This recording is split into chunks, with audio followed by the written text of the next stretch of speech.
ન્યૂઝમાં આગળ વાત કરીએ તો ગાંધીનગરના ગિફ્ટ સિટી પાસે આવેલા વલાદ ગામમાં વિકાસના દાવાઓ વચ્ચે એક હૃદયદ્રાવક ઘટના બની છે। ગામમાં રાવળ સમાજ માટે સુમશાનની જગ્યા ન હોવાથી એક વડીલના અવસાન બાદ તેમના અંતિમ સંસ્કાર નદીના કોતરોમાં ખાડો ખોદીને કરવાની ફરજ પડી। આ ઘટનાથી રોષે ભરાયેલા લોકોએ અને રાવળ સમાજના લોકો મોટી સંખ્યામાં જિલ્લા પંચાયત અને કલેક્ટર કચેરી ખાતે રજૂઆત કરવા માટે પહોંચ્યા। ગ્રામજનોનો આક્ષેપ છે કે તલાટી અને સરપંચને વારંવાર રજૂઆત કરવા છતાં પણ ઉકેલ નથી આવતો। વહીવટીતંત્રની ઉદાસીનતા સામે હવે ગરીબ પરિવારોએ પાયાની સુવિધા માટે પણ સંઘર્ષ કરવો પડી રહ્યો છે।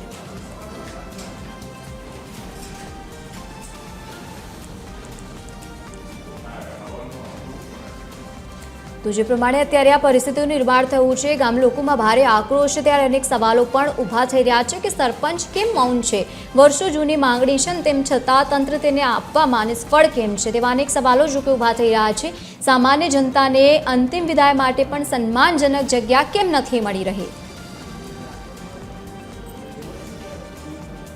રજૂઆત અમારી સ્મશાન બાબતની રજૂઆત હતી કે રાવળ સમાજમાં સ્મશાન આજ સુધી પહેલાથી નથી ને અત્યારે નથી।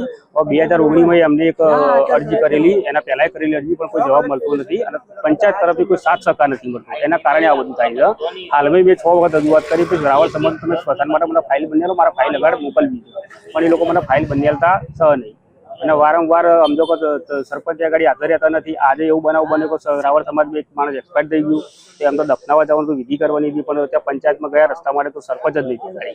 તો રજૂઆત કરવી કોને? એમાં સ્મશાનની જે રજૂઆત છે એ કરી છે અમે ડીડીઓ આગળ, પણ એમનું કહેવું એવું છે કે જમીન ફાળવણી અમારામાં આવતી નથી। તમે પંચાયત દ્વારા રજૂ કરો તો તમારા કલેક્ટર આગળ તમને જમીન ફાળવણી કોઈ અરજી હોય તો તમને એ રજૂઆત કરશે, પરંતુ 2019ની અંદર આગળ વડીલોએ અરજી કરેલ છે પણ હાલ કોઈ જવાબ આવ્યો નથી એવો, પણ આજે ફરીથી અરજી કરેલ છે તો હવે શું જવાબ આવે છે અમે જોશું।